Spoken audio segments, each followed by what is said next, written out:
ঈমান শক্ত করুন। ঈমানের পথে যত বাধাই আসুক নিজের ঈমান ধরে রাখুন। আল্লাহর রহমত সীমাহীন। আল্লাহর দয়া ও করুণা কখনো শেষ হয় না। আসসালামু আলাইকুম সুপ্রিয় দর্শক বন্ধুরা, আশা করছি আজকের ভিডিওটি আপনারা যে যেখান থেকে দেখতেছেন নিশ্চয়ই অনেক ভালো আছেন। আপনাদের সাথে আজকে আরও নতুন একটি রান্নার ভিডিও শেয়ার করতে চলেছি। আমার আজকের রেসিপিটি হচ্ছে পেঁয়াজ দিয়ে রুই মাছের ঝোল। তো পুরো ভিডিও জুড়ে আমার সাথেই থাকুন, প্লিজ স্কিপ করে কেউ আমার ভিডিও দেখবেন না। আমিও আপনাদের ভিডিও ফুল ওয়াচ করি। কথা না বাড়িয়ে রান্নায় চলে যাচ্ছি। তো বন্ধুরা দেখুন, এখানে পেঁয়াজ কুচি করে নিয়েছি প্রায় 2 কাপ পরিমাণ, আর হচ্ছে টমেটো কুচি করে নিয়েছি, কাঁচামরিচ মাঝখান থেকে ফালি করে নিয়েছি, আর যে কয়টা মাছ আমি রান্না করব সেই কয়টা মাছ আমি ধুয়ে পরিষ্কার করে রেখেছি, এখনও পানি ঝরা দেই নাই। এই রুই মাছটা কিন্তু বেশ বড় সাইজের ছিল, প্রায় 3.5 কেজি ওজনের। আর এখানে হচ্ছে আমার ছাদ বাগানের ধনিয়া পাতা ধুয়ে কেটে সুন্দর করে রেখেছি। এখন চলে আসলাম চুলায়। চুলার মাঝে একটা প্যানে পর্যাপ্ত পরিমাণ তেল দিয়ে দিলাম, আর মাছগুলোকে হলুদ আর লবণ দিয়ে মেরিনেট করে তারপর তেলের মাঝে এক এক করে ছেড়ে দিচ্ছি। এই পর্যায়ে চুলার আঁচটা মিডিয়ামে রেখে মাছগুলো আমি ভেজে নেব।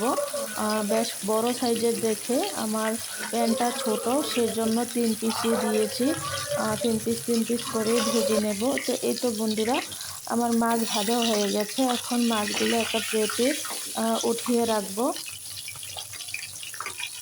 ইদানিং আমার ভিউজ হয় প্রায় 100 মতন, আর লাইক আসে মাত্র 10 থেকে 12টা। আমার আপুরা আমার ভিডিও দেখে ঠিকই, কিন্তু লাইক দিতে ভুলে যায়। প্লিজ মনে করে লাইকটা দিয়ে দিবেন। লাইক দিয়ে প্রথমে দেখা শুরু করবেন। তো বন্ধুরা, যেই তেলে আমি মাছগুলো ভেজেছিলাম সেই তেলের মাঝে পেঁয়াজ কুচি দিয়ে একটু লালচে করে ভেজে নিলাম। তারপর এখানে দিয়ে দিচ্ছি আদা রসুন বাটা প্রায় 2 টেবিল চামচের মতন দিয়ে এখন ভালো করে আদা রসুন বাটাটাকে আমি পেঁয়াজের সাথে মিক্স করে 2 থেকে 3 মিনিট ভেজে নেব। এতে করে আদা রসুনের একটা কাঁচা স্মেল আছে সেটা চলে যাবে। আল্লাহর ভালোবাসা পাওয়ার জন্য তার হুকুম পালন করুন। বিনয়ী হওয়া একজন মুমিনের প্রকৃত সৌন্দর্য। তো বন্ধুরা, এখানে দিয়ে দিলাম স্বাদ মতো লবণ, দিয়ে দিলাম 1 টেবিল চামচ পরিমাণ হলুদের গুঁড়া, তারপর হচ্ছে দিয়ে দিলাম 1 টেবিল চামচ পরিমাণ মরিচের গুঁড়া, দিয়ে ভালো করে নেড়ে চেড়ে মিক্স করব। কয়েক মিনিট এভাবে কষিয়ে নেব। গত 2 দিন আমি ভীষণ অসুস্থ ছিলাম, কথাও বলতে পারছিলাম না ঠিক মতন।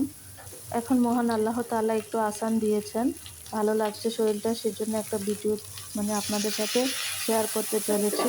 তো বন্ধুরা, আমার মশলাটা কষানো শেষ। এখানে পরিমাণ মতো পানি দিয়ে দিয়েছি, আর হচ্ছে কাঁচামরিচ দিয়ে দিলাম 3-4টা মাঝখান থেকে ফালি করে। তো এইভাবে নেড়ে চেড়ে কিছুক্ষণ তারপর মাছগুলো দিয়ে দিলাম। ঝোলটাও বলক এসে গেছে। এক এক করে সবগুলো মাছ দিয়ে দিচ্ছি। কষ্টের সময় আল্লাহকে মনে করো, তিনিই সাহায্য করবেন। দোয়া করলে আল্লাহ শুনেন, এমনকি হৃদয়ের নীরব কষ্টও আল্লাহর কাছে পৌঁছায়। তো বন্ধুরা, আমার মাছগুলো দেওয়া শেষ। এখন একটু নেড়ে চেড়ে মাছগুলোকে ঝোলের সাথে একটু ডুবিয়ে দেব এই ঝোলের মাঝে। এখন একটা ঢাকনা দিয়ে রান্না করব আমি 3 থেকে 4 মিনিট। এই তো বন্ধু, ফিরে এলাম। দেখুন তেলটাও উপরে ভেসে উঠেছে, কালারটা কত সুন্দর আসছে দেখুন। একটু নেড়ে চেড়ে দিচ্ছি আমি। এখন দিয়ে দিচ্ছি আগে থেকে কেটে রাখা ধনিয়া পাতা। এই শীতের সিজনে আপনারা ধনিয়া পাতা বেশি বেশি করে খাবেন। এই ধনিয়া পাতা কিন্তু শরীরের জন্য অনেক উপকার, আর ফ্লেভার আসলেও খুব ভালো লাগে। এখনকার তরকারি রান্না করতে সময় ধনিয়া পাতা না দিলে ভালো লাগে না খেতে। তো ধনিয়া পাতাগুলোকে একটু ঝোলের সাথে আমি একটু ডুবিয়ে দিচ্ছি, আর একটু নেড়ে দিচ্ছি। তারপর ঢাকনা দিয়ে আমি রান্না করব আবার 1 মিনিট। তো চলে আসলাম 1 মিনিট পর। তো দেখুন আমার রান্নাটা কিন্তু হয়ে গেছে। কালারটা কিন্তু দারুণ আসছে। দুপুরবেলা গরম ভাতের সাথে এটা হলে আমার তো আর কোনো কিছুই লাগবে না।